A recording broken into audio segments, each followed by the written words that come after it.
Server कहूं के मालिक को मौला कहूं तुझे, सुभान अल्लाह। बाग़े खलील का गुले ज़ेबा कहूं तुझे, तेरे तो वस्फ़ ऐबे तनाही से है बरी, हैरान हूं मेरे शाह में क्या क्या कहूं तुझे। तो ये जलसों की बरकतें होती हैं। जिन इलाकों में महफिलें सजती है ना, उन इलाकों के अकीदे महफूज होते हैं, ईमान मजबूत हो जाया करते हैं, अल्लाह और उसके रसूल के हवाले से रिश्ते मजबूत हो जाया करते हैं। अल्लाह आपको सलामत रखे। मैं आपसे अगली बात करूं, नाराज न होइएगा, मेरी तकरीर तबे यार को बेचैन करती है। सबब क्या है, वही कहता हूं जो दिल पर गुजरती है, और मैं बोलने में डरूंगा बिल्कुल नहीं, क्योंकि मैं अपने उस्ताद का बुलाया हुआ हूं। सारे रूठ जाओ, फर्क नहीं पड़ता है, जिसने मुझे उंगली पकड़ के चलाया वो मेरे साथ है। मुझे आपके नाराज होने से मतलब नहीं है, बस कोशिश ये है कोई रूठे तो रूठे, मदीने वाला ना रूठे। ये ड्यूटी हमारी है, आप तक बात पहुंचानी है। यकीन करें, मेरे उस्ताद गिरामी ने भी फरमाया, हमने इन्हीं की ज़बानी सुना भी है, पढ़ा भी है कि जिंदगी बड़ी मुख्तसर भी है और बहुत तवील भी है। मुख्तसर इतनी कि जो सांस अंदर जाती है बाहर आने का भरोसा नहीं, और तवील इतनी कि लोग एड़ियां रगड़ते रह जाते हैं और मौत की दुआएं भी मांगते हैं। गौर कीजिएगा, लंबी भी है, छोटी भी है। वो लोग जो एड़ियां रगड़ते रहते हैं और मौत की भीख मांगते हैं, क्या वो जीना नहीं चाहते? वो भी जीना चाहते हैं, उन्हें भी जिंदगी प्यारी है, लेकिन हालात कभी कभी बंदे को इतना मजबूर कर देते हैं कि वो अपनी जिंदगी ही से तंग आ जाया करता है। और ये तंगियां रब के कानून की वजह से नहीं है, उसने रास्ते मसदूद नहीं किए, इसलिए कि वो सिर्फ पैसे का मालिक नहीं, वो हवा का भी मालिक है। जो ऑक्सीजन हवा के अंदर है वो उसका भी मालिक है। अगर सिर्फ हवा रोक देना 5 सेकंड के लिए, पूरी दुनिया तबाही में आ जाएगी।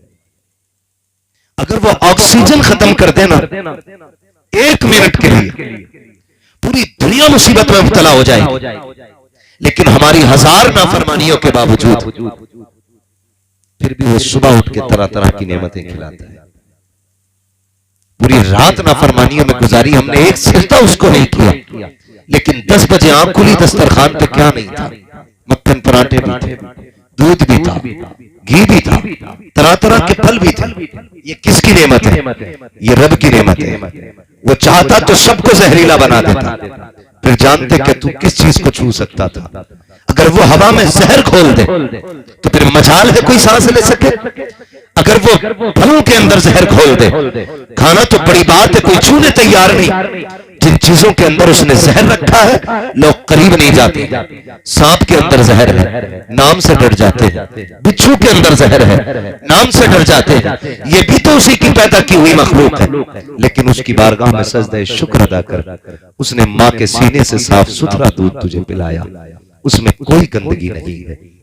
उसने मिट्टी के अंदर से पेड़ उगाया, पेड़ के अंदर से बाल निकाली, बाल के अंदर से दाना निकाला, फिर उसको तुझे रोटी और चावल की शक्ल में खिलाया, उसमें कोई गंदगी नहीं है।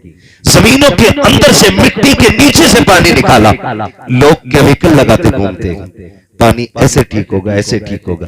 एक ने कहा हजरत जी ठीक रहना तो आरओ लगा लो, आरओ लगा लो। आरओ की जब तहकीक की तो पता चला आरओ इतना आरओ है कि जो उसे लगा लेता वो बीमार हो जाया करता है। का ये इतना क्लियर कर देता है पानी को कि उसके अंदर से विटामिन खत्म कर देता है। मैंने कहा अफसोस है, आरओ के चक्कर में घूमने वालों, अपने रब की नेमतों का शुक्रिया अदा करो। खुदा की कसम, ये बीमारियां पैदा होती जा रही हैं, लोग नाक तक खा रहे हैं, अच्छे से अच्छी ग़िज़ाएं खा रहे हैं। मैं आज भी कह रहा हूं, जितनी तरह तरह की नेमतें आज के मजदूर को मिल रही है, कल के बादशाहों को मैसर नहीं थी। जितनी कीमती ग़िज़ाएं आज का मजदूर खा रहा है, कल का अमीर उतनी अच्छी ग़िज़ाएं नहीं खाता था।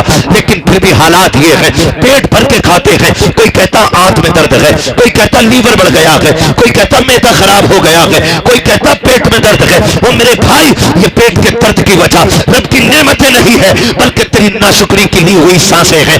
मैं दावे के साथ कहता हूं, जब दस्तरखान पे बैठा करो, रब का नाम लेकर शुरू किया करो, जब फारिग हुआ करो, हाथ उठा करके उसका शुक्रिया अदा किया करो। खुदा की कसम, अगर जहर भी खा लोगे तुम्हें कोई नुकसान नहीं दे सकता है, इसलिए कि जहर रोजी में नहीं होता है, नुकसान रिस्क नहीं देता है, तेरी नाशुक्री देती है।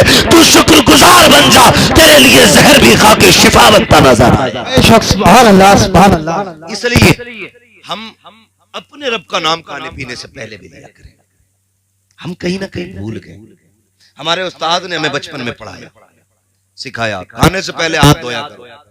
हाथ धो के आ रहा है तो कह रहा तौलिया किधर है, तौलिया किधर है? क्या बात है, तरक्की याफ्ता दौर है। आपने खाना खाया, खाने से पहले ही आपने हाथ धोए, तौलिया छू ली, तो क्या उसके अंदर के बैक्टीरिया आपके हाथ पे नहीं लगे? सुन्नत तरीका यह है, जब खाना खाने के लिए हाथ धो लिए तो फिर किसी कपड़े को उससे न छूए। खाना खाने के बाद जब हाथ धोए तो फिर तौलिया का इस्तेमाल आप करें। हमारी कौम भी बहुत पीछे है, बहुत पीछे है। बहुत सारी ऐसी चीजें जिसने बीमार बना दिया, जिसने बीमार बना दिया। बदलें अपने आप को, तरीके बदले, तरीके बदले। महबूब अलैहिस्सलाम ने इरशाद फरमाया, तेरे 3 बाप है। कितने? चक्कर में पड़ गए ना मौलवी क्या कह रहा है। 3 बाप है। एक वो जिसके जरिए तू दुनिया में आया, एक वो जिसने तुझे तालीम दी है, और एक वो जिसने तुझे बेटी दी। इन तीनों शख्सियतों का एहतराम ऐसे करना है जैसे तुम अपने सगे बाप को करते हो। एक तो बाप उसमें शामिल है, फिर उस्ताद है, और फिर उसके बाद आपके ससुर है। मैं यकीन के साथ कहता हूं, जमीन के ऊपर ना बाप से ज्यादा मेहरबान शख्सियत नजर नहीं आती है। जाओ दुनिया घूमो, माँ बाप अल्लाह की बड़ी नेमत है, बड़ी नेमत है। घर की बहार इनसे है, जिंदगी की खुशियां इनसे हैं। आप कितनी भी कीमती कपड़ा पहन ले, अगर देख के और नजर उतारने वाली मां ना हो ना तो कीमती कपड़ा बेकार है। और आप पैबंद लगा कपड़ा पहन ले और सामने से मां मत्था चूम के कहे मेरे लाल तुझे किसी की नजर ना लगे, खुदा की कसम आप दुनिया के सबसे बड़े अमीर आदमी हो, सबसे अमीर आदमी हो, सबसे अमीर आदमी हो अगर आपके पास मां है और बाप है। आज ना हमें कदर नहीं है, कदर नहीं है। मैं सच्ची बात बताऊं, हमने ये महसूस किया है। मेरे उस्ताद गिरामी भी मदरसे में पढ़े, हम भी पढ़े, सारे लोग पढ़े। हम घर जब आते थे ना छुट्टियों में तो माँ को पता लग जाता था बेटा घर आ रहा है, तो वो आने से पहले खाने का इंतजाम कर देती थी। मेरे लाल को क्या पसंद है, अभी हम घर आए नहीं है, घर आने से पहले हमारी पसंद के खाने बन गए। आके बैठे, माँ ने चूमा, तारीख पढ़ लो और जाओ दुनिया घूम आओ, जाकर दुनिया घूम आओ। आप परदेश से कमा के आओ ना तो सब हिसाब पूछते हैं। बेटा कहेगा अब्बा मेरे लिए क्या लाए हो, बेटी कहेगी अब्बा मेरे लिए क्या लाए, बीवी कहेगी सफर ठीक रहा, कमाई ठीक थी, लेकिन माँ बाजू पकड़ के कहेगी मेरे लाल खाना टाइम पे नहीं खाता था, सूख गया है, मेहनत ज्यादा की है, लगता है मेरा बेटा रातों रात जागा है, इसलिए कमजोर होता जा रहा है। दुनिया की नजर तेरी जेब पे होती है, माँ की नजर तेरी सेहत पे पड़ती है। ये माँ होती है। और खुदा की कसम वो बाप जो धूप में चलते नहीं थकता था, जो मजदूरी करते नहीं थकता था, जो पूरी जिंदगी सफर करता रहा ताकि मेरी औलाद जवान हो जाए, औलाद जवान हो जाए, कभी थका नहीं, कभी नहीं थका। अगर थकन चढ़ भी गई तो बेटे के ख्वाब आंखों में सजा के बैठा ना, सारी थकन उतर जाया करती थी। ये बहुत बड़े नाम है दोनों, और बड़े अफसोस के साथ कह रहा हूं आज दुनिया में सबसे ज्यादा यही मजलूम भी है, सबसे ज्यादा यही मजलूम है, सबसे ज्यादा जुल्म इन्हीं पे हो रहा है, सबसे ज्यादा सितम इन्हीं पे हो रहा है। खुदा का वास्ता इन्हें इज्जत दिया करो, इन्हें प्यार किया करो, इनका बदल नहीं मिलेगा दुनिया में आपको, इनके जैसा कोई मिल भी नहीं सकता है, कोई नहीं मिल सकता है। रिश्ते हमारे रब ने माँ बाप से कितने मजबूत किए, कभी गौर किया आपने? आपको मैं बताऊं, अगर मैं ये कहूं मैं मां को समझता हूं, आप कहोगे कि पढ़ा लिखा है, समझदार है।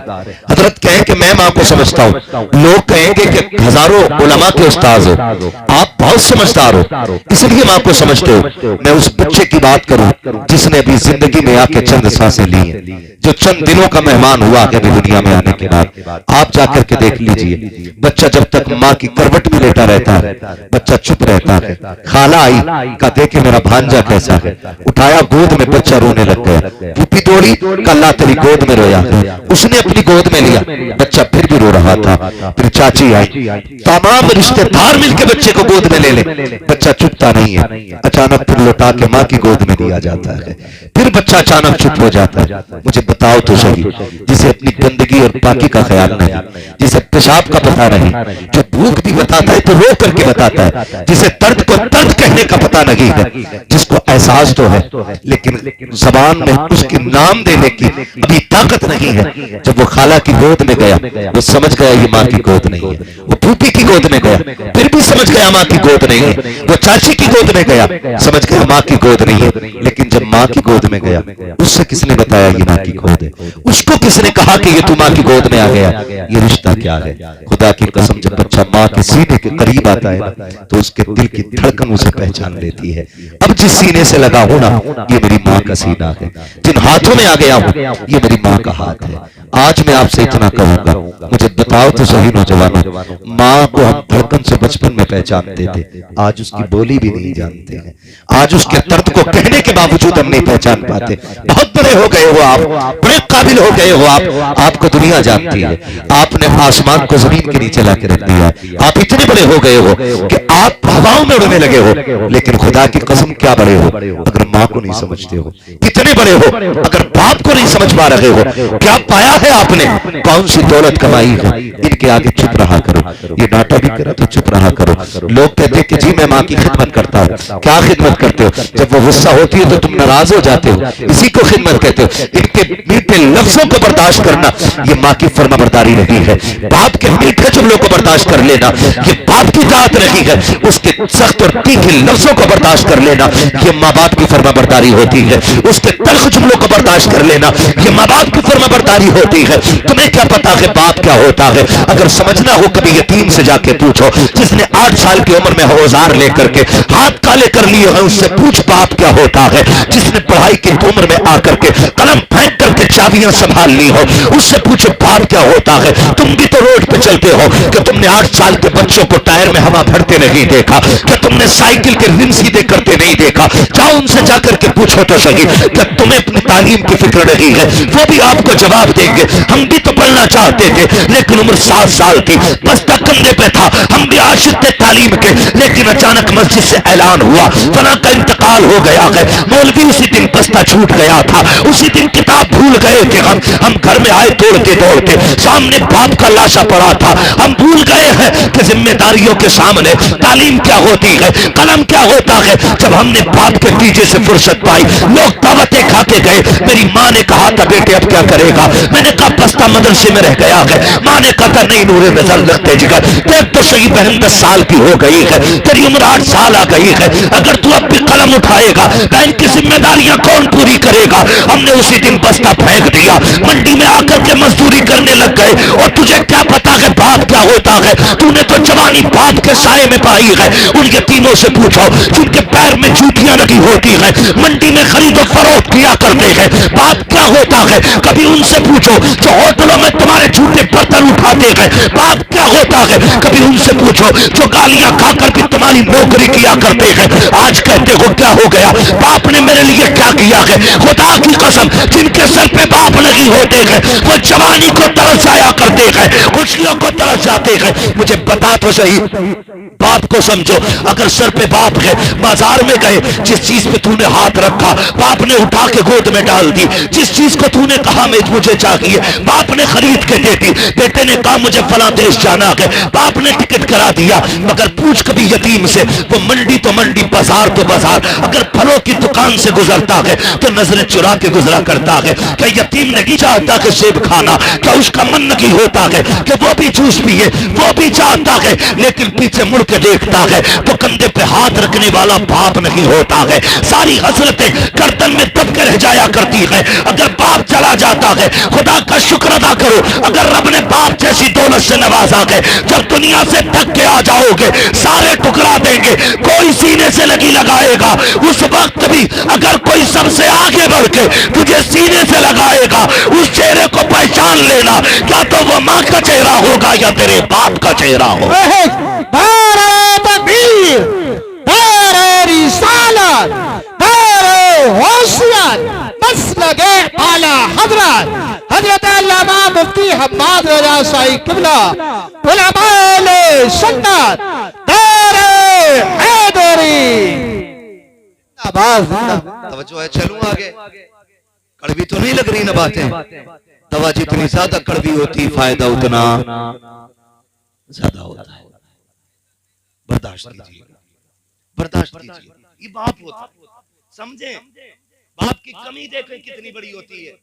जिस दिन बाप का जनाजा उठता है ना, ऐसा लगता है सर से आसमान हट गया। माँ चली जाए तो लगता है जैसे पैर के नीचे से जमीन खिंच गई। आप कितनी भी दुखों के टूटे आए, गमों के मारे हो, और आके बाप के सामने बैठ जाए, वो कंधे पे हाथ रख के कहते यार परेशान क्यों होता, मैं हूं। उसके ये जुमले पूरी जिंदगी के दुख मिटा दिया करते हैं, पूरी जिंदगी के दुख मिटा दिया। खुदा की कसम, मैं हूं या आप हो। और बढ़ के बात करूं मेरे उस्ताद गिरामी, चाहे जितने बड़े अल्लामा हो जाए, लेकिन माँ बाप की कमी हर इंसान को पूरी जिंदगी रुलाती है, पूरी जिंदगी रुलाती है, पूरी जिंदगी रुलाती है।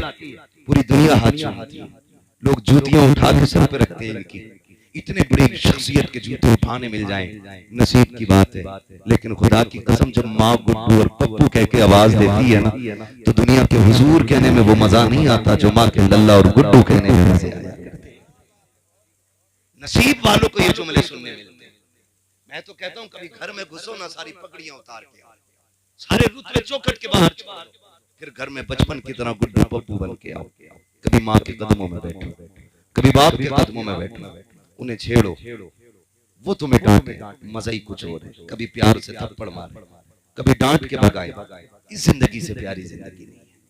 आज ना दुनिया थक गई है, थक गई। और साइंस ने भी बड़ी तरक्की की और बीमारियों ने भी बड़ी तरक्की की है। जो बुखार 50 mg की पैरासीटामोल से उतर जाता था, आज वो 600 mg की डोलो से भी नहीं उतर रहा है। बीमारियां इतनी बढ़ गई, नो टेंशन रहने के लिए लोग गोलियां खा रहे हैं ताकि सो सके। खुदा की कसम, नींद ना आती हो ना तो 5 स्टार होटल तलाश न कर, नींद की गोली न खा, माँ की गोद में सिर रख के लेट जा। जो मजा माँ की गोद में लेटने का आता है ना, वो मजा 5 स्टार होटलों में भी नहीं आया। ये याद रखिएगा, मेरी एक बात याद रखिएगा। आज कमी नहीं है, जब माँ नहीं होगी, बाप नहीं होगा ना, कोई आंसू पोंछने वाला नहीं मिलेगा। मुझे बात याद आती है, एक दिन अबू जहल ने हुजूर के पत्थर मार दिया और हुजूर रोते रोते हरम शरीफ चले गए। चचा शिकार से वापस आए और अरब के लोगों का दस्तूर था, जब शिकार से वापस आते थे तो अकड़ अकड़ के चलते थे। हाँ, अकड़ के चल रहे। रास्ते में चंद बादियां खड़ी थी, उन्होंने कहा अगर इसे पता चल जाए ना इसके भतीजे के साथ क्या हुआ है तो ये अकड़ना भूल जाएगा। पूछा क्या हुआ? अबू जहल ने तुम्हारे भतीजे को पत्थर मारा। दौड़ गए, पूछा अबू जहल किधर है? किसी ने बताया अपने यारों के साथ बैठा है। सुने बाप क्या होता है, अपने यारों के साथ बैठा। गए दौड़ के, अबू अबू जहल को जाके डांटा और तलवार के दस्ते से या कमान से उसके सर पर वार किया कि उसका सर पट्टा खून बहने लगा। पूछा लोगों अब बताओ मेरा भतीजा किधर है? कहा हमने उन्हें हरम शरीफ की तरफ जाते देखा है। अल्लाह अकबर, उधर दौड़े जिधर मेरे नबी है। हरम शरीफ में आए, सरकार हालत सजदा में है, रो के अपना दर्द अपने रब से बयान कर रहे हैं, अपने रब की वारगाह में रो के आंसू बहा रहे हैं। चचा तशरीफ लाए, कंधे पे हाथ रखा, भतीजे जरा सर उठाइए। मेरे नबी ने सर नहीं उठाया। फिर कहते हैं भतीजे सर उठाओ, मैं तुम्हारा बदला लेके आ गया हूं। फिर नहीं उठाया, तीसरी मर्तबा कंधा पकड़ के हिलाया, मेरे नबी ने सर उठाया। कहा भतीजे परेशान क्यों हो रहे हो? चचा ने यूं बाजू फैलाए, आज तुम कम कर लेते मेरे सीने से लग जा। मुअल्लिफीन ने लिखा हुजूर ने यूं चचा के हाथ हटा दिए और 40 साल जुमले कहे थे, अगर आज मेरे बाप अब्दुल्ला होते तो किसी में हिम्मत नहीं थी मेरी तरफ आंख उठा के देख लेता। आज जो हरम शरीफ में तन्हा रो रहा हूं, अगर मेरी मां आमीना होती तो यूं तन्हाई में आंसू बहाने न पड़ते। तुझे क्या पता है बाप क्या होता है? सैयदुल अंबिया जैसी शख्सियत आप इरशाद फरमाते हैं, अगर मेरे बाप अब्दुल्ला होते किसी में जुर्रत नहीं थी जो मेरी तरफ नजर उठा के देख लेता। चचा ने कहा भतीजे मैं तेरा बदला लेके आया हूं। आका कहते चचा मैं बदले से राजी नहीं हूं। कहा फिर किस चीज से राजी होगे? कहा सुनो मैं जो दीन लेके आया हूं तुम उसे कबूल कर लो, मैं भी राजी हो जाऊंगा, मेरा खुदा भी तुमसे राजी हो जाए। नारे तकबीर, नारे रिसालत, नारे होशियत, मसलके आला हज़रत उलमाए अहले सुन्नत। इज्जत करे बाप की, कदर करे। कहते तूने किया क्या मेरे लिए? क्या किया तुमने मेरे लिए? छप्पर डाला, बब्बू की बिल्डिंग नहीं देखी, उसने अपने बच्चों के लिए 3 मंजिल बना दी। तुमने क्या बनाया मेरे लिए? खुदा की कसम तुझे जवान कर दिया, ये तेरे ऊपर सबसे बड़ी तेरे बाप की कुर्बानी लगी है। ये कौन सी बात हो गई? तुमने क्या किया मेरे लिए? नौजवानों एक बात और कह दूं आपसे, खुदारा कभी बाप की मजदूरी का मजाक ना उड़ाना, मजाक मत उड़ाना। कई बार कहते हैं हमने जब से होश संभाला तुम्हें रक्षा ही चलाते देखा है, जब से होश संभाला तुम्हें ईंटें ढोते देखा है। वो गैरत कर, शर्म कर और इसका शुक्रिया भी अदा कर कि इसने पसीना बहा के तुझे हलाल के लुक़मे खिलाए हैं, किसी का खून बहा के तुझे हराम के लुक़मे नहीं खिलाए। इससे बड़ी कुर्बानी और क्या हो? ये भी तो ब्याज ले सकता था, ये भी तो रिश्वतें ले सकता था, ये भी तो सूद पे पैसे दे सकता था, लेकिन इसने 60 ईंटें सर पे रख के चढ़ाई, लेकिन तेरे हलक में हराम का लुकमा नहीं आने दिया। हाँ, इस बात पे फख्र करना कि हमारे बाप ने हलाल का लुकमा खिलाया है, हराम का लुकमा नहीं खिलाया। ये बहुत बड़ा एहसान होता है बाप का। फिर भी कहते तुमने क्या किया हमारे लिए? कभी रात के 3 बजे रोड पे खड़े होके देख, चल कभी रोटी बांध के एक दिन घर से निकल के देख, कितनी दुश्वारियां घर से निकल के आती है। तो 2 दिन बाप की रोटी लेके चला जाए तो झुंझुला जाता है, कहता है नौकर समझ रखा, वहां जाके 5 मिनट खड़ा होना पड़ता है, अड्डे पे 10 मिनट बस का इंतजार करो, फिर 20 मिनट खड़े होके जाओ। गैरत नहीं आती तुझे? 3 दिन में थकन चढ़ गई। ये बाप ने 22 साल तेरे लिए रोज इसी तरह सफर करके गुजारे हैं, क्यों भूल गया है? आज तुझे बाइक मैसर है, ये तो पैदल भी चला है, साइकिल तो उसको जिंदगी के आखिरी लम्हों में मैसर हुई है। तू मोटरसाइकिल पर भी कहता मैं थक जाया करता हूँ। ये बाप की कुर्बानी हुआ करती है जो तुझे इतना बड़ा कर दिया है, उसके बावजूद भी तुम कहा करते हो तुमने मेरे लिए किया क्या है? वो मेरे भाई अगर बाप को समझना है, आधार कार्ड से सिर्फ उसका नाम हटा के देख। खुदा की कसम मुआशरे में कोई तुझे बैठने तो क्या है, इज्जत से कोई तुझे देखने तैयार नहीं होगा। इज्जतें भी तब मिला करती है जब हमारे साथ बाप का नाम जुड़ा होता है। हमारे कार्ड के अंदर अगर बाप का नाम है तब हमारा आधार मोतबर होता है, अगर बाप का नाम नहीं है हमारा आधार मोतबर नहीं है, जिंदगी मोतबर नहीं है। खुदा की कसम अगर इज्जत का सबसे बड़ा रखवाला कोई होता है तो वह बाप की जात होती है। कभी उसे जलील न करना, अल्लाह तौफीक दे और हो सके तो उसके नाम पे जिंदगी भी कुर्बान कर देना, अपनी इज्जत को भी कुर्बान करके देंगे। सुभान अल्लाह। नारे तकबीर, नारे रिसालत, मसलके आला हज़रत उलमाए अहले सुन्नत, महफिल सारे तवाब, नारे तकबीर, नारे रिसालत। सुभान अल्लाह। बाप होता। मैं माजरत के साथ अर्ज करूं हजरत, वो लोग जिन्होंने अपने बच्चों को हाफिज कारी बना दिया, उनके बच्चों को ये तमीज होती है कि इंतकाल के बाद भी वो बाप के साथ लगे रहते हैं, माँ के साथ लगे रहते हैं। वरना अगर नहीं पढ़ाया, हमने मौलवी नहीं बनाया, आपका मर गया ना, तो सगा बेटा उसके बदन के कपड़ों को छूने तैयार नहीं होता। सगा बेटा छूने तैयार नहीं होता। यहां तक कि जिस चारपाई पे बाप ने आखिरी सांस ली थी, कहते हैं इसे फकीर को दे दो, क्योंकि इस चारपाई पे अब्बा का दम निकला, डर लगता है इस पे लेटते लेटते। उसके उतारे छोड़े हुए कपड़े, मेरे उस्ताद गिरामी बैठे, हाँ इनसे पूछिए कि बाप के छोड़े हुए कपड़े बेटा पहन सकता है, लेकिन नहीं पहनता। उसकी छोड़ी हुई दौलत तो बड़ी जल्दी जेब में रख लेते हैं, उसके कमरे पे भी कब्जा कर लेंगे। अब्बा का कुर्ता नहीं पहन रहा, नहीं डर लग रहा है कि गुस्ल देना बेटे आए, नहीं मैं नहीं जाऊंगा भाई। क्यों? क्योंकि हम समझ नहीं पाए।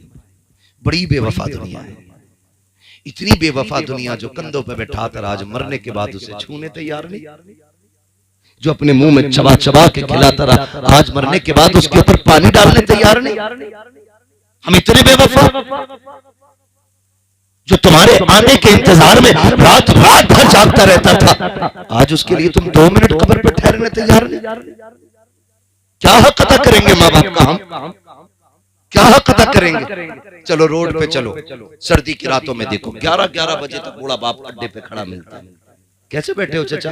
हम लोग चलते हैं ना रात में गाड़ियों से, बुजुर्गों को हमने देखा, चाचा बैठ ले गाड़ी में। कहा नहीं मुझे जाना कहीं नहीं है। कहा यहाँ क्यों खड़े हो? कहा बेटा काम पे गया था अभी आया नहीं। तू 11 बजे तक ना आए तो बाप रोड पे निकल आता, मेरा बेटा क्यों नहीं आया? हम इतने बेवफा हो गए, उसकी आंखें बंद क्या हुई, हमने चेहरे ही फेर लिया, रिश्ते ही टूट गए हमारे। बेटा पानी तक डालने तैयार नहीं बाप के जिस्म पे। मैं नहीं डालूंगा, मुझे डर लग रहा है। कफन का भैया ये पहनाओ जिसे पहनाना। यहां तक कि कई तो ऐसे बदबख्त बेटे होते हैं जो बाप के जनाजे तक में शामिल नहीं होते, नमाज में शामिल नहीं होते, खड़े रहते पेड़ के नीचे। अगर पूछे नमाज पढ़ाई जाए, बजाय इसके कि सफ में से आवाज आती पेड़ के नीचे से आती है, पढ़ाओ जी। ये कौन बोला? कि ये बड़ा बेटा। क्या फायदा तेरी औलाद होने का भाई? कितने कम नसीब हैं जो सगे बाप के जनाजे तक में नहीं आ सकते। तुम क्यों नहीं आया? कपड़े सही नहीं है। जब कपड़े सही नहीं थे तो जनाजे में ही क्यों आया? ये पाक लोगों का काम है, साथ भी पाक लोग चले, नमाज भी पाक ही पढ़ेंगे, कब्र में भी पाक। हम तो इतने मोहताज लोग हैं, अपने जनाजे में किसी वहाबी को शामिल नहीं होने देते। तुम गंदे कपड़े पहन के बाप के जनाजे में आ गए, पेड़ के नीचे खड़ा हो गए। नौजवानों आपसे एक बात कह जाऊं, खुदा करे कि हर बाप की उम्र लंबी, मगर अगली बात कहूं कि ये भी दुआ मांगा करो, अल्लाह हमारे कंधों को हमारे बाप के जनाजे की तौफीक भी देना। कई बार दौलत की भूख बाप के जनाजों से बच्चों को इतने दूर ले जाती है कि लाइव अब तो जनाजा देखते हैं, वीडियो कॉल करके देख रहे हैं। कहां बेटा कोयत में, कहां बेटा दुबई में है, कहां बेटा फ्रांस में है। क्या करोगे ऐसी दौलत का यार जो सगे बाप के जनाजे में शामिल ना हो सके? तो इन्हें वक्त दो, इनके पास बैठो, टाइम लगाओ इनके साथ, इनसे बातें किया करो। ये कोशिश करें, कोशिश करें, वरना कोई जिंदगी में जिंदगी नहीं। क्यों जा रहे हो दुबई? गाड़ी लेनी है, हवेली ऊंची करके बनानी है, कल जब आएगा हवेली तो होगी, लेकिन देख के मुस्कुराने वाला बाप नहीं होगा। एक वीडियो वायरल किया गया, कोई 10 साल में लौटा है बाहर से, और कब्र से लिपट लिपट के रो रहा था। लोग लाइक कर रहे थे, कमेंट कर रहे थे, लोग सब्र की तालीम दुआएं दे रहे थे। मैंने कहा ये तो उस दिन मर गया था जिस दिन बाप के जनाजे में नहीं आया। तुम क्या सोचते हो? ये मोहब्बतों के तकाजे, ये प्यार के तकाजे। आपसे मेरी इतनी गुजारिश है, मुमकिन हो सके ना तो माँ बाप के इर्द गिर्द ही रहना, दाएं बाएं ही रहना, उनसे दूर ना रहना। खुदा करे उनके आखिरी जुमले तुम्हारे कानों से टकराए, उनकी कोई तमन्ना हो तुम पूरी कर दो और वो मुस्कुराते मुस्कुराते दुनिया से जाए। महबूब फरमाते हैं क़यामत में सारे जन्नत को ढूंढेंगे और मैं उनको ढूंढूंगा जो दुनिया में जिनके माँ बाप उनसे राजी होकर गए थे। मैं उनका हाथ पकड़ के खुदा की बारगाह में लाऊंगा, उसका हिसाब आसान कराऊंगा, फिर हौज़ कौसर को ले जाके जाम पिलाऊंगा। कहते फिर हाथ पकड़ते उसे खुद जन्नत में छोड़ के आऊंगा। ये माँ बाप के खुश करने वालों फरमा बरदारों के लिए इतनी बड़ी महबूब की तरफ से खुशखबरी है। लेकिन हमें हुआ क्या है, हमें क्या हो गया है? आपसे भी ये बातें कही, लेकिन बापों से भी मैं चंद बातें कह जाऊं, चंद कड़वी बातें बापों से भी कहना चाहता हूं। खुदारा आपसे भी इतनी गुजारिश है, आप भी मेहरबानी करें। आप पे भी बेटों की कुछ जिम्मेदारी है, आप पे भी औलाद की कुछ जिम्मेदारी है। आप इन्हें गधा ना समझें, इन्हें जानवरों की तरह इस्तेमाल न करें। मालिक है आप औलाद के, ये अपनी जगह है, लेकिन हुस्न अखलाक भी कोई चीज होती है। आप अपनी जिम्मेदारियां पूरी करें। कई बार गलती कर जाते हैं, माफ कीजिएगा। जो हमारे नौजवान प्रदेश रहते हैं और दो दो नहीं 6-6 साल प्रदेश काट के आते, हुजूर उनके जो दाएं बाएं वाले भैया होते हैं ना, वो यूं कलर कड़ा करके गांव में टहलते हैं। 8वीं मंजिल पे खड़ा है, वो झुलकारिया चारों तरफ के इसकी बिल्डिंग, जबकि इसने एक फूटी कोड़ी नहीं कमाई है। सारी मेहनत उसकी लगी है जो दुबई में पड़ा है, और इसका कॉलर खड़ा है, ये यूं टहल रहा आस्तीने चढ़ा के। बेचारा परदेसी 10 साल के बाद आया, 0-0 ही रहे, क्योंकि ये ठलुए खा गए थे उसे। हाँ हजरत यही हो रहा है। मैं उन भाइयों को मुबारकबाद पेश करता हूं जो बहनों के हाथ पीले करने के लिए प्रदेश काटा करते हैं, फिर अभी बहनों से जिम्मेदारी पूरी नहीं होती है, इधर बेटियां जवान हो जाया करती हैं, फिर उनके लिए प्रदेश चले जाया करते हैं। कितनी बड़ी कुर्बानी है, लेकिन जब वो वापस आते हैं कहते हैं सुन भाई 3 बीघे तेरी है, 3 बीघे मेरी है। वो पूछता जो मैंने 10 साल प्रदेश में काटे हैं तुमने उसका क्या सिला दिया? कब वो तो खर्चा हो गया। किस चीज में खर्चा हुआ है? इतनी चीजें निकाल निकाल के गिनाया करते हैं। वो भाइयों के साथ इंसाफ किया करो, झूठ बोल करके उनको तबाह बर्बाद ना किया करो। जब तुम्हारे लिए परदेश काट के आया है, बाप की जिम्मेदारी बनती है, जितने उसने सऊबतें बर्दाश्त की है, औलाद की जुदाई उठाई है, अपनों से दूर रह करके जितने आंसू उसने बहाए हैं, कम से कम उसके आंसुओं की कीमत मौजूद होनी चाहिए। उसे यह एहसास ना हो कि मैं सताया गया हूं। बापों की जिम्मेदारी बनती है शद्दाद ना बनना, हामान ना बनना, अपने बेटों के लिए नमरूद ना बनना, खुदा का नेक बंदा बनना।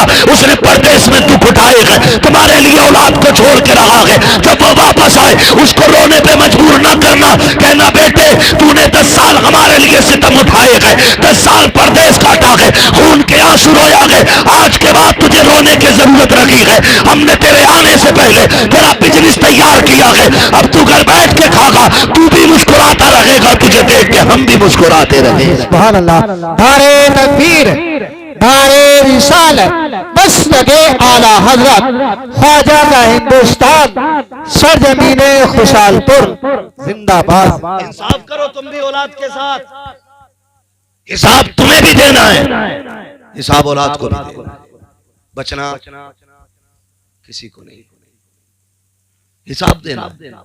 औलाद की जिम्मेदारी बनती है कि वो बहैसियत माँ बाप की कदर करे। माँ बाप की जिम्मेदारी बनती है कि वो मनसबे जो उसकी एक बहुत बड़ी जिम्मेदारी है कि वो एक चरवाहे की हैसियत रखता है और औलाद मेमने और बकरियों की हैसियत रखती है उसके सामने। वो निगरां है उन सब का जो उसके घर के अंदर अफराद है। तो भाई सब अपनी अपनी जिम्मेदारियां निभाएं, अपनी अपनी जिम्मेदारियां निभाएं। इसलिए मेरी आपसे गुजारिश है, माँ बाप से कहूंगा, कई बार ऐसा होता है ना, बच्चे भी शिकायत करते हैं कि मेरे बच्चे भूखे, अब्बा जमीन नहीं दे रहा है ना। और कई बातें ऐसी हैं जो महफिल में कहीं नहीं जा सकती, लेकिन हमारी कौम का बड़ा दर्द है, नहीं कह सकता। कई लोगों को बहुत कड़वी लग जाएगी, लेकिन सच्ची बात है। आप ना कोशिश किया करो। औलाद से कहूंगा मन जद्दा वजदा, मेरे हुजूर ने फरमाया जो कोशिश करता वो पाता। कोशिश करें, आप बिजनेस करें, आगे बढ़े, खुद मुख्तार मजबूत बने, आप दूसरों के मोहताज न बने, मजबूत रहे। मैं माँ बाप को एक मशवरा देना चाहूंगा, इस्लाम में जब बच्चा बालिग हो जाए ना बेटा, तो उसकी परवरिश की जिम्मेदारी माँ बाप पे नहीं रहती है। उसके खर्चे माँ बाप के जिम्मे, बोले माँ बाप के जिम्मे। अगर वो फिर भी खिला रहा है तो उसका, फिर भी खिला रहा है तो उसका एहसान कहते हुए क्यों जबान थक रही है भाई? अगर वो फिर भी खिला रहा है तुम्हें बालिग होने के बाद, तो उसका एहसान है। आपको मैं ही कहूंगा, बहुत दिनों के बाद ये बात मेरी समझ में आई, इस्लाम ने बालिग होने के बाद खर्चा क्यों हटा दिया? ताकि ये खुद अपने रास्ते तैयार करे। एक कहावत है, खुद कुआं खोदो खुद पानी पियो। हाँ, खुद कुआं खोदो और खुद पानी पियो। जो खुद कुआं खोदने और पानी पीने की ताकत रखता है वो कभी प्यासा नहीं रहेगा, और जो दूसरे की सबील का मोहताज रहता है ना, वो कभी पानी पर मालिक नहीं बनेगा। मैं बापों से गुजारिश करूंगा, आपको अल्लाह ने 8 बेटे दिए, एक बेटा दिया है तो एक का तो मसला ही नहीं, वो तो है ही अकेला। 2 दिए ना तो जैसी होश संभालने उनका काम अलग कर। दुश्मनी नहीं है, ये आपकी हमदर्दी है औलाद के साथ। आप 10 साल जब तक वो पढ़ रहा है, पढ़ाना चाहते पढ़ाइए, फिर लालची न बनिए। उससे कहिए अपना कर अपना खा, ताकि कल वो ठोकरे न खाए। यही इस्लाम का मिजाज है, यही हमारा दीन सिखाता है। लेकिन क्या है, अब्बा की 20 बीघे तो लल्ला सुबह 10 बजे तक सो रहा, कह रहा मौलाना लोने की पबजी नहीं छूट रही। पबजी खेल रहा 2 बजे तक, पबजी तो पबजी, ये फोन की बैटरी भूल जाएगा, जरा कह के खुद खा कमा। फिर हम नहीं जानिए ये 3 बजे तक खेल रहे थे, 8 बजे खर्राटे लेने लग जाए तो बात कर। इन्हें जिम्मेदार बनाइए, इन्हें आजाद ना छोड़िए। इकलौता है, 2 ही हैं, लाडले हैं, अब्बा की 100 बीघे। लाड़ नहीं है, ये सितम है औलाद, ये आप जुल्म कर रहे हैं औलाद पे अगर आप उन्हें जिम्मेदार नहीं बना रहे। आपके मरने के बाद ये भीख मांगेंगे या चोरियां करेंगे, इसी से मुआशरा बिगड़ जाएगा। माँ बाप की अपनी जिम्मेदारी है, औलाद की अपनी जिम्मेदारी है। और फिर सुने, जब औलाद पे भी जब जिम्मेदारी आ जाए तो फिर जिम्मेदारी है कि वो माँ बाप की भी जिम्मेदारी उठाए।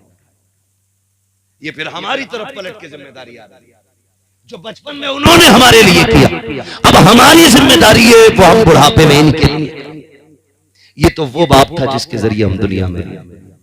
अब उस बाप की बात करूं जिसने हमें पढ़ाया है। आपसे छोटी सी गुजारिश, अगर उस्ताद हाथ न थामे तो हम मिट्टी के डेले के सिवा कुछ नहीं, मिट्टी के डेले के सिवा हम कुछ नहीं। अगर ये कलम न थमाए तो हमें साइन करने नहीं आएंगे। अगर ये कि जुमले को 100 बार न कहलवाएं तो हमें बोलना नहीं। हाँ, लोग कहते हैं तोते को पढ़ाना पड़ता है, तोते को क्या खाक पढ़ाना पड़ता है, तोता चंद सांसों में पड़ जाता है, पढ़ाना तो इंसान का होता है। कभी गौर करना इन बातों पे जो मैं कह रहा हूं, पढ़ाना तो इंसान का होता है। भाई तोता रट्टू है और वो बिना सोचे समझे कि आपकी नकल करता है, लेकिन जहां सोचने समझने की ताकत भी हो, अच्छे बुरे की तमीज भी हो, फिर उसे पढ़ाना, और पढ़ाना अच्छा पढ़ाना, ये बहुत बड़ा कमाल होता है, बहुत बड़ा कमाल। मैंने अभी पहले कहा कि उस्ताद अगर हाफिज जी है तो शागिर्द इज्जत करने तैयार नहीं है, तो मैं तो मुफ्ती साहब हो गए। सुने, जो झुकना नहीं जानता वो आगे बढ़ना नहीं जानता है, जो झुकना जानते हैं वही उठना जानते हैं। आप झुकने के आदि बने, अल्लाह आपको उठा डालेगा, बुलंद करेगा आपको। कई बार ना है मुरीद हो गए पीर साहब से, तो हर जुमेरात जा रहा सलाम, हर जुमेरात अस्सलाम वालेकुम पीर साहब। पीर साहब भी ठाली बैठा, कह रहा वो पिछली बार जो गदक लाए थे ना टांडे से, उसमें बड़ी बरकत थी। उसने सोचा बरकत थी तो वो फिर अगली बार 3 किलो लाया। तो ये जो ऑटोमेटिकली बरकतें होती है ना, ये बढ़ती रहती है। लेकिन उस्ताद के यहाँ बरकतें नहीं होती, क्योंकि उस्ताद वो जौहरी होता है जो हीरे को नग बनाता है। जो सोने की बिस्किट को तोड़ मरोड़ के जेवर बनाता है वो उस्ताद होता है। तो उस्ताद के यहाँ चापलूसी तो हो ही नहीं सकती। गलती करोगे अब भी डर लग रहा है, सच्ची बता रहा हूँ कसम से, हमें अब भी डर लग रहा है कि अभी भी वो हो सकता है कि थप्पड़ कहीं से भी पड़ जाए, क्योंकि यहां माफी नहीं होती। अगर डॉक्टर रहम करने लग जाए तो मरीज ठीक हो ही नहीं सकता। और जहां डॉक्टर ने जख्म पे पट्टी करी, चीरा नहीं लगाना, कहीं से दर्द होगा तो भाई वो सड़ा देगा। और आजकल ये सड़ाने का काम कई पीर कर रहे हैं। खुद फैसला करना किसका पीर सड़ा रहा है और किसका पीर सजा रहा है, ये फैसले आपको करने। तो उस्ताद उस्ताद होता है। हर जुम्मेरात जा रहे हो, कभी हजरत को भी सलाम कर लिया करो। हजरत आ रहे तो निकल गया उधर को, हाथ में तुमने पड़े, मेरे पीछे 3 मुक्तदी आ रहे हैं। मुक्तदी है, कोई मलकुल मौत थोड़ी है। नहीं मैं अल्लामा हूं, हाथ चूमूंगा तो मेरा कद घट जाएगा। गधे, इनके हाथ चूमने से कद घटा नहीं करते, कद बढ़ा करते, कद बढ़ा करते। अल्लाह इज्जतें बख्श देता है। वो एक उस्ताद ने शागिर्द से कहा यार मेरे जूते ला। गया, उसने देखा हजरत के जूते पे गर्द लगी। उसने कपड़ा ढूंढा, मिला ही नहीं। उसने दामन लिया और यूं रगड़ा और सीने से लगा के खड़ा हो। उस्ताद ने कहा पगले ये जूते सीने से लगा के खड़ा है, तेरे कपड़ों पे धब्बा लग जाएगा। उसने कहा मेरे कपड़े तेरे जूतों से लगने वाली खाक से ज्यादा तो कीमती नहीं है। उस्ताद ने इतना सुना, आंख में आंसू आ गए। फरमाने लगे चल आज तूने मेरे जूते उठाएंगे, तादमे अजीज तो जमाना तेरे जूते उठाता रहेगा। ये चंद जुमले तो तकदीर बदल देते। इन जुमलों के पीछे पड़ो। हाँ कभी खिदमत करें, खिदमत बुलंदियां देती है। तो एक वो जिसने तुझे इल्म दिया, एक वो भी तेरा बाप है, उसकी भी हमेशा इज्जत करनी है। तीसरे बाप पे बात कर लूं, वक्त मुकम्मल होने लगा है। तीसरा बाप वो है जिसने तुझे बेटी दे दी, जिसने तुझे, क्यों डर रहे हो इस जुमले पे? क्योंकि अब्बा कहें कैसे 10 लाख तो पहले मांगे बैठे हैं उससे, खून तो पहले ही पी लिया इस अब्बा का। 20 चाहिए वरना बारात लौट जाएगी। तब कहां था ये अब्बा?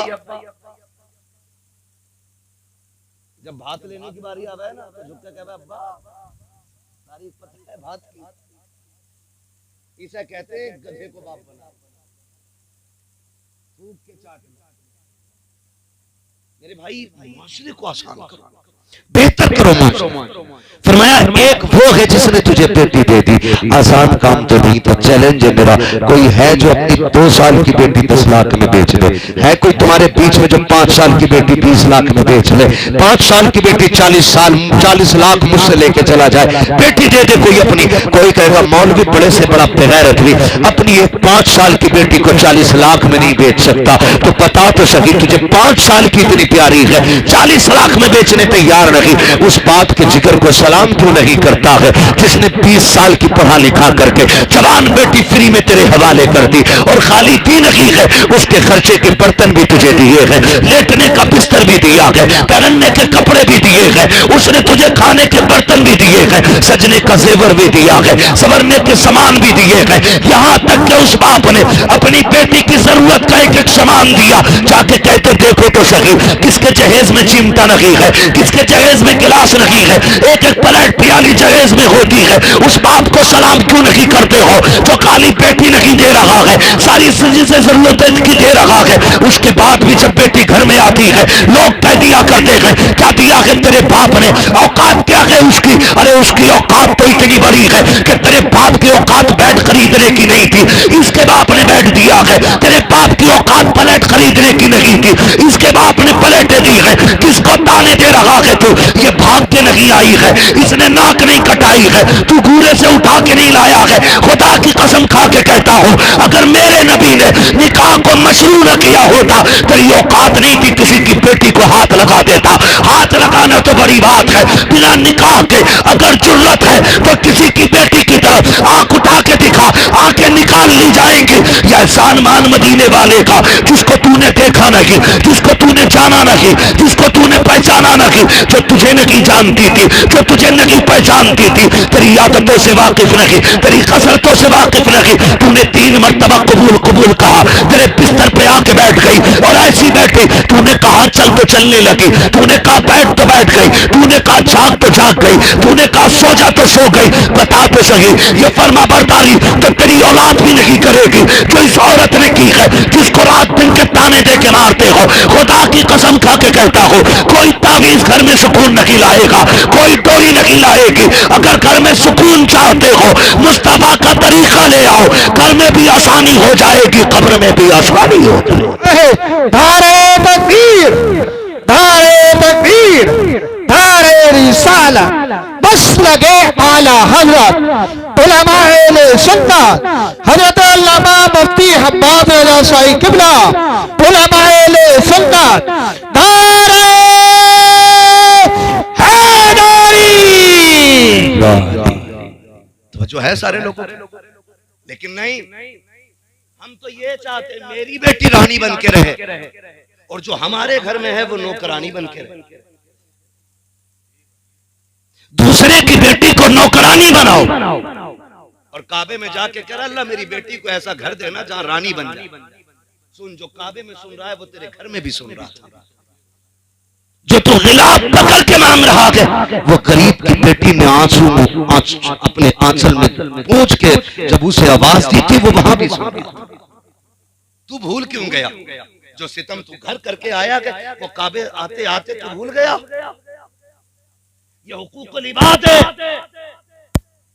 काबे की छत पे भी चढ़ जा तो ये माफ नहीं किए जाए जब तक वो बंदा माफ ना करते जिसे तू सता के आया है। वैसे तो रब करीम है, वो मालिक है, जिस गुनाह को चाहे माफ कर दे, लेकिन उसी का कानून है कि मैं हुकूकुल अब्द जितने भी होंगे मैं उनको उस वक्त तक माफ नहीं करूंगा जब तक बंदे से इसका मामला फाइनल नहीं करा। ये उसी का कानून, उसी का कानून है। तावीज दे दो ताकि मेरी बेटी सही रहे, अपनी बता। जब गरीब की बेटी तेरे घर में थक के लेटी थी, उसने कहा था सर में दर्द है, तेरी माँ ने कहा था ढोंग कर लगी है। उस गरीब के लिए 2 मिनट के लिए आराम भी नहीं था। वो कपड़े धो के बैठी, तेरी माँ ने कहा ये प्लेट कुत्ता चाट रहा था। उस गरीब पे बर्तन रख दिए गए, बर्तनों से फारिग हुई, भैंस के नीचे लगा दिया गया, भैंस से फारिग हुई, घर के काम में लगा दिया गया। 1 मिनट तूने लेटने नहीं दिया। उसके बाद जब वो बर्तन लेके चलिए, कब तक टूटा उस गरीब से, तेरी माँ ने तानों के तो पहाड़ ढा दिए उस गरीब पे। कहा तेरे बाप ने दिया था जो तूने तोड़ के रख दिया। तेरे बाप ने क्या दिया था, औकात क्या थी उसकी नंगे की, 2 जोड़ी कपड़े लेके बेटी भेज दी। वो तो इतनी बड़ी बड़ी बातें करता था, तू कब तोड़ रही है, गैरत नहीं आती तुम्हें। खुदा का वास्ता कभी बेटियों को बाप की गुर्बत का ताना नहीं देना। तुम नहीं जानते हो जब बाप थक के शाम को आता है तब बेटियां पसीना देख के क्या दुआएं मांगा करती है। तुम कितनी आसानी से कह देते हो तेरे बाप ने क्या दिया है, तुझे क्या पता है ये उसी बाप की बेटी है जो खुद तो फटे कपड़े पहनता रहा लेकिन इसने बेटी के कपड़ों पे पाबंद नहीं आने दिया। खुद तो फटी टोपी पूरी जिंदगी ओढ़ी है लेकिन बेटी के बालों को दुपट्टे से बाहर नहीं निकलने दिया था। जबान को लगाम दे कोई देखे न देखे, खुदा देख रहा है और वही तुम्हारी जिंदगी और मौत के फैसले करने वाला है। वही इम्तिहान और आराम के फैसले करेगा।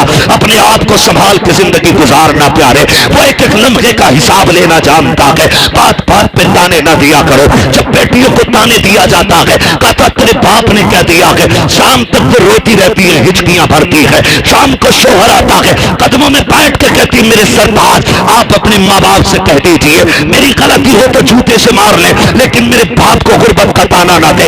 इन्हें क्या पता जिस दिन तेरा बाप 10 लोगों को लेकर के गया था, मेरे बाप ने पड़ोस से 10,000 लेके खाना बनवाया था। फिर तेरी फूफी और खाला देखने के लिए गई थी, मेरी माँ ने कंगन बेच के तेरे रिश्तेदारों को कपड़े दिए थे।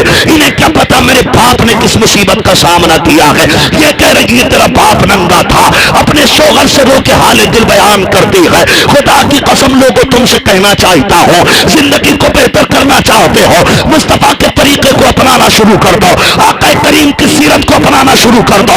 किसी की गरीब बेटी को कमजोर समझ के सितम न करना, उसे गुर्बत के ताने न देना। खुदा की कसम जो रब अमीरों का है वही रब गरीबों का है, जो ताकतवर का है वही कमजोर का है। और यार तुमने देखा होगा जब बेटियां ससुराल जाने लगती हैं, बाप बड़ा खुल के रोया करता है? मुझे बताओ तो सही। जब ये 20 लाख का जहेज लाया था तब नहीं रोया था? 5 लाख दामाद को दिए थे, ये तब भी नहीं रोया था? जब गाड़ी खरीद के लाया ये तो तब भी नहीं रोया। लेकिन जब बेटी डोली में बैठने चली है, इसके सब्र के बंधन टूटे हैं, इसकी चीखें निकल गई थी। मुझे बता तो सही, इसे तो दर्द उस दिन होना था जब 20 साल की कमाई में आग लग रही थी, 10 लाख का जेवर दे रहा था, तब इसे रोना चाहिए था। जब गाड़ी 5 लाख की लेकर के आया था, इसे तब रोना चाहिए था।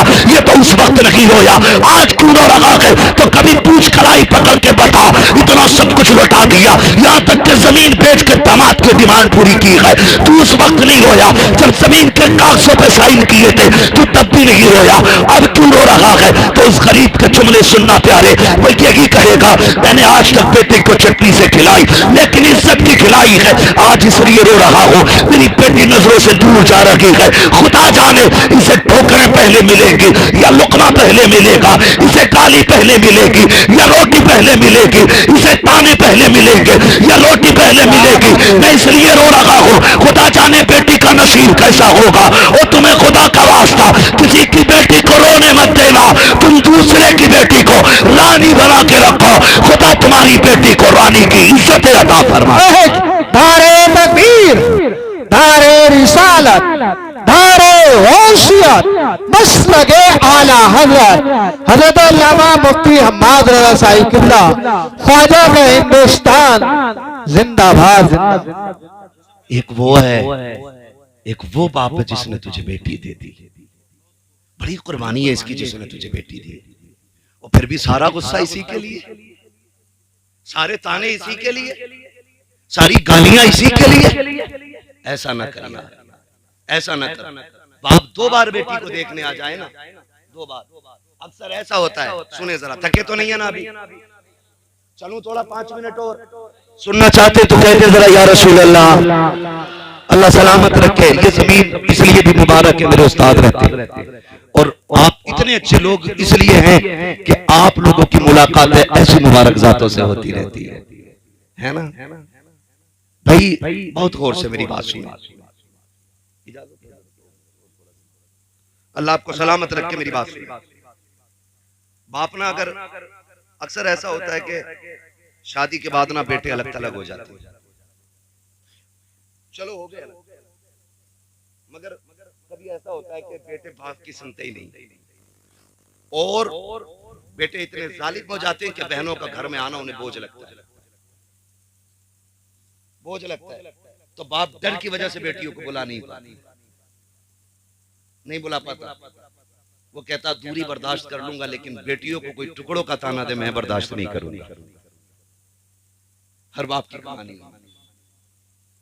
उस डर की वजह से अगर बाप ना 8वें दिन बेटी को देखने बर्दाश्त न कर पाए और 8वें दिन बेटी को देखने ससुराल चला जाए ना, तो कई दामाद इतने खबीस होते हैं, मलऊन मरदूद होते हैं कि बीवी से कहने लगते हैं तेरे बाप को रोटी यहीं मिलती आकर, हर 8वें दिन आ जाता है।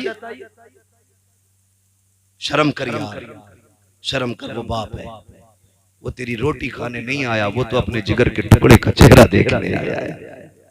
क्या फर्क पड़ता है? वो तो इसे देख के भूख ही भूल जाता है, उसे तो रोटी की याद ही नहीं रहती जब बेटी सामने आ जाती है। हाँ, वो तो ताने दे रहा है, हराम की रोटी खाने आ गया, हराम की रोटी खाने आ गया, और फिर कह रहा बरकत नहीं हो रही है, ताबीज नहीं, पूरा मियां लटका ले कुछ नहीं हो। गलत नहीं कह रहा हूं, अगर रवैये ऐसे हैं, पूरा मियां लटका ले गले में फंदा डाल के, उसके बरकत का एक कतरा नहीं। हुजूर की सुन्नत अपना ले, खुदा की कसम रहमतें तेरे घर में डेरा डाल। क्या तरीका है? तुम तो सगे ससुर को कहते हो हराम का खाने आ गया, हराम का खाने आ गया। मेरे नबी उजरे में लेटे, उम्मुल मोमिनीन सैयदा आयशा सिद्दीका रज़ी अल्लाह ताला बाहर काम कर रही, सहन में, हुजूर कमरे में लेटे। इतने में दरवाजा बजा, कौन है अंदर आ जाए? एक बूढ़ी औरत अंदर आई। तवज्जो है ना? सुन रहे हैं ना गौर से? ऐसा तो नहीं बिला वजह पसीना बह रहा है, अल्लाह करे आज की इस महफिल से मेरे उस्ताद गिरामी की बरकतों से ये सबक आपके दिल में उतर जाए जो मैं बता रहा हूँ। अंदाज़े बयां मेरा बहुत शौक नहीं है, शायद कि उतर जाए तेरे दिल में मेरी बात। सुने बहुत गौर से जो मैं कह रहा हूं। कहती है कि दरवाजा खुला, एक बूढ़ी औरत अंदर आई, यूं हाथ रखा उसने, वो कहने लगी आयशा तेरा घर वाला नजर नहीं आ रहा? कहते हैं कि मैं अभी कुछ जवाब दे पाती, हुजूर ने उसकी आवाज सुनी, इतनी तेजी से उठे कि तैबंद संभालते हुए बाहर तशरीफ लाए और हुजूर उस खातून के साथ बैठे। बहुत देर तक सरकार बातें करते हैं। मुझसे फरमाने लगे आयशा घर में कुछ है? मैंने कहा जी या रसूल अल्लाह, कहीं से खजूरें आई हैं। फरमाया ले आओ। कहती मैंने खजूरें दे दी। और कुछ है? कहा दूध भी। कहा वो भी ले आओ। कहती मैंने दूध का प्याला भी दे दिया। कहती कोई कपड़ा है? मैंने कहा हुजूर एक यमनी हरीर की चादर है। फरमाने लगे वो भी ले। कहती मैंने वो भी दे दी। कहा और कुछ है? कहा एक का जोड़ा और था, वो भी दे दिया। और जब वो जाने लगी तो हुजूर रोते हुए रुखसत करके आए, रोते हुए रुखसत करके आए। तवज्जो करना नौजवानों, अल्लाह करे जिंदगी हमारी हुजूर की जिंदगी की तरह हो जाए, उनके तरीके की तरह हमारे तरीके हो जाए। बहुत गौर से सुनना। कहती हुजूर जब रोते हुए पलटे ना हुजरे में, कहती मुझ में हिम्मत तो नहीं हुई कि मैं उठ के हुजूर से पूछूं। मैं काम में लगी रही। मैंने सोचा शाम को जब हुजूर के बिस्तर पे जाऊंगी तब महबूब से पूछूंगी हुजूर ये औरत कौन थी। कहते मैं ये सोच के काम में लगी रही, इतने में हुजूर के हुजरे से हिचकियों की आवाज आई। कहते जब हुजूर की हिचकी सुनी तो मैं बर्दाश्त न कर सकी, मैंने छलांग लगाई, दौड़ के हुजूर के बिस्तर पे आ गई। महबूब ने हाथ रखे आंखों पे, रो रहे हैं। कहते मैंने कलाई हटाई जाके तो रुखसार आंसुओं से तर, दाढ़ी भीग गई है मेरे नबी की। कहते मैंने कहा हुजूर रो रहे? खुद मेरे आका इरशाद फरमाते आयशा तुम सोच रही थी ना, सोच रही थी ना तुम कि मुझसे पूछोगी इससे मेरा रिश्ता क्या है? अभी कहा नहीं उम्मुल मोमिनीन आयशा सिद्दीका ने, अभी सोचा ही था बैठे बैठे। महबूब कह रहे आयशा तुम सोच रही थी ना कि इस खातून से मेरा क्या रिश्ता है और मैंने इसके लिए ये सब कुछ क्यों किया? आका करीम फरमाते सुने आयशा ये मेरी खदीजतुल कुबरा की सहेली है। जब ये आया करती थी मेरी खदीजा इसके साथ वही करती थी जो आज मैंने किया है। वो इसको खिलाती थी पिलाती थी, जब जाने लगती थी तोहफे दिया करती थी। आका इतना सब कुछ कर दिया। कहते हैं हाँ मैंने इसलिए किया है ताकि मैं वो करूं जो खदीजा ने किया है। इससे उसकी सहेली राजी हो जाएगी। अगर इधर सहेली राजी होगी उधर कब्र में मेरी खदीजा की रूह भी मुस्कुराने लग जाएगा। हमने तो जाने के बाद भी रिश्ते ऐसे निभाए हैं, हमने तो जीते जी नाक काट लिए अपने रिश्तेदारों की। क्यों? खुदारा बदले अपने आप को। डॉक्टर इकबाल ने कहा था कि मोहम्मद से वफा तूने तो हम तेरे हैं, ये जहां चीज है क्या लोहो करम तेरे है। हाँ खुदी को कर बुलंद इतना कि हर तकदीर से पहले खुदा बंदे से खुद पूछे बता तेरी रजा क्या है। आप अच्छे तो बनो, फिर खुदा की कसम अगर जमीन पे जन्नत के नक्शे नजर ना आए तो बात करें। जमीन पे जन्नत के नक्शे नजर आए। मैंने 3 बापों के हवाले से बात की, इंशाअल्लाह जिंदगी रहेगी तो फिर कभी माँ के हवाले से बात करूंगा। मेरे महबूब ने फरमाया तेरे 3 बाप हैं, एक वो जिसके जरिए तू दुनिया में आया, एक वो जिसने तुझे पढ़ाया, एक वो जिसने तुझे अपनी बेटी दे दी। ये 3 है, इनका एहतराम करना है, इनका एहतराम करना है। इनके आगे कभी ऊंची आवाज नहीं करनी है, इनके आगे कभी अकड़ना नहीं है, इनके आगे कभी आंखें नहीं निकालनी है। ये बाप है तेरे और ये रूठ गए हैं ना, मैंने दिल बड़ा नर्म किया, बड़ा नर्म किया। अगर रूठे हैं ना तो एक बार आ जा, तेरी 100 गलतियों पर पहली नजर में पर्दा डाल के तुझे माफ कर देंगे। नसीब वाले जिनके घर में माँ बाप इज्जत करे, कदर करे, उनको राजी करे और अपने लिए जन्नत के रास्ते आसान करे। कोशिश ये करें कि माँ बाप का हक ना मारा जाए, माँ बाप का हक ना मारा जाए। माँ बाप ये कोशिश करे औलाद के ऊपर सितम ना हो, नाजायज दबाव ना हो, ज्यादती ना हो, वरना अल्लाह सबका हिसाब लेने वाला है। आप बच्चों के बाप है, रब तुमसे भी बड़ा है, वो सबके ऊपर है, सबके ऊपर हाकिम है। वो सबसे हिसाब लेगा, सबसे आगे हिसाब लेगा। इसलिए मेरी गुजारिश है रिश्ते अच्छे करें। हमारे हजरत के साहबजादे का हुक्म है कि हुजूर का शजरा भी आखिर में बयान कर लेना है। है ना। मैं भोजपुर गया था, इत्तेफाक से नहीं हो सका था उस दिन, तो पकड़ लिया, कहने लगे वहां तो नहीं हुआ था, यहाँ होगा। मैंने कहा हुजूर हम भी यहाँ आप ही के कहने से हैं, आप कहें तो खाली शजर ही सुना के चले जाए। हुक्म और मेरे उस्ताद के शहजादे हैं और मेरे लिए लायक सदीज़ तकरीम है, क्योंकि ये मेरे शेख के बेटे हैं। हुक्म है, इसलिए मैं हुजूर का शजरा बयान कर दे रहा हूँ। लेकिन मैं आपसे इतनी गुजारिश करूंगा, जरा बोल दे सुभान अल्लाह। मसवासी वालों, इससे ज्यादा शोर तो तीजे के चने में खो जाता है। बोले जरा सुभान अल्लाह। कुछ लोग अपनी मूवी देख रहे हैं, ये क्या कह रहा है। अरे तकरीर सुनिए, मैं तकरीर करने आया था, समझते? अभी कर रहा हूं मैं तकरीर, अब तो न सोचोगे कुछ। बोले जरा सुभान अल्लाह। नौजवानों, जवानी तो जवानी होती है, लेकिन अल्लाह खैर करे, अब जवानी में टेक लगा दिया, टूट गई कमरे टाइम से पहले ही। मेरी गुजारिश है, जैसी उम्र है ना वैसी आवाज निकालो। मैं आपको बताऊं, मेरा हाथ का इशारा हो तो आपको क्या बोलना है। इतनी जोर से सुभान अल्लाह कहोगे तो मेरे उस्ताद ने मुझे सोने की दुआ याद करा रखी है, मैं वही पढ़वा के चला जाऊंगा। और मैं शजरा सुना रहा हूं, कोई ये नियत नहीं बांधी है नमाज की कि 2 रकात पूरी करके ही लुटूंगा। अगर आपने साथ छोड़ा, मैं चंद नाम बयान करके ही हट जाऊं, है ना। मैं इसलिए भी, देखो मैंने अभी आपसे हाथ उठाया,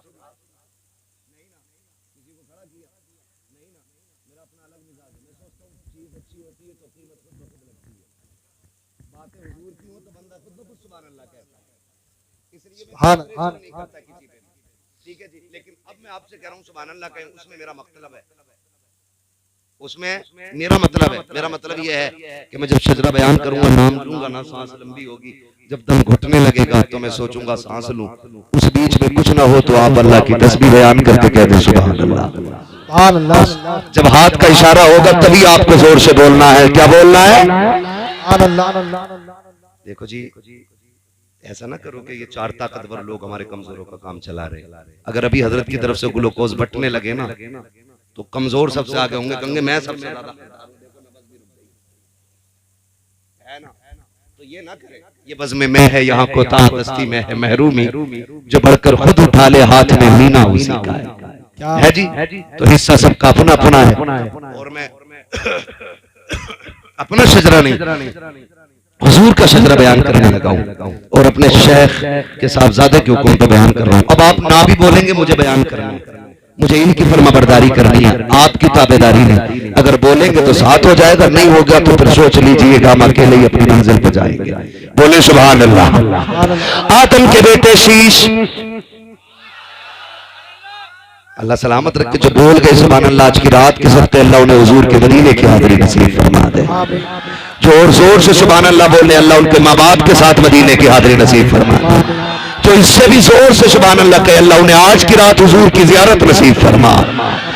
आदम के बेटे शीश, शीश के बेटे यानस, यानस के बेटे कैनान, कैनान के बेटे महलाइल, महलाइल के बेटे व्यारत, व्यारत के बेटे इदरीस, इदरीस के बेटे मुतवशिक, मुतवशिक के बेटे लबकने के नाम, लबकने के नाम के बेटे नूह, नूह के बेटे शाम, शाम के बेटे जुल्हाद, जुल्हाद के बेटे शालिक, शालिक के बेटे आबिर, आबिर के बेटे दाता, दाता के बेटे रावा, रावा के बेटे शारू, शारू के बेटे नाखुर, नाखुर के बेटे तारिक, तारिक के बेटे इब्राहिम खलीलुल्लाह, इब्राहिम खलीलुल्लाह के बेटे इस्माइल ज़बीहुल्लाह, इस्माइल ज़बीहुल्लाह के बेटे केदार, केदार के बेटे अवाम, अवाम के बेटे अमल, अमल के बेटे साबित, साबित के बेटे सलमान, सलमान के बेटे रईसा, रईसा के बेटे इलियासा, इलियासा के बेटे उदूद के बेटे हव्वा, हव्वा के बेटे अदनान, अदनान के बेटे मोइद, मोइद के बेटे नदान, नदार के बेटे मुदर, मुदर के बेटे इलियास, इलियास के बेटे मुदरिका, मुदरिका के बेटे खदीमा, खदीमा के बेटे किनाना, किनाना के बेटे नदर, नदर के बेटे मालिक, मालिक के बेटे फार, फार के बेटे गालिब, गालिब के बेटे लुई, लुई के बेटे काब, काब के बेटे मुर्रा, मुर्रा के बेटे किलाब, किलाब के बेटे कुसई, कुसई के बेटे अब्दे मनाफ, अब्दे मनाफ के बेटे हाशिम है, हाशिम के बेटे अब्दुल मुत्तलिब है, अब्दुल मुत्तलिब के बेटे अब्दुल्लाह है, अब्दुल्लाह के बेटे मोहम्मदुर रसूलुल्लाह। तकबीर, मसलक आला हज़रत, इश्क मोहब्बत, इश्क मोहब्बत, प्यार मोहब्बत, प्यार मोहब्बत, बस्ती बस्ती करिया करिया, बस्ती बस्ती करिया करिया, इल्म का दरिया, फैज़ का दरिया, कौन बने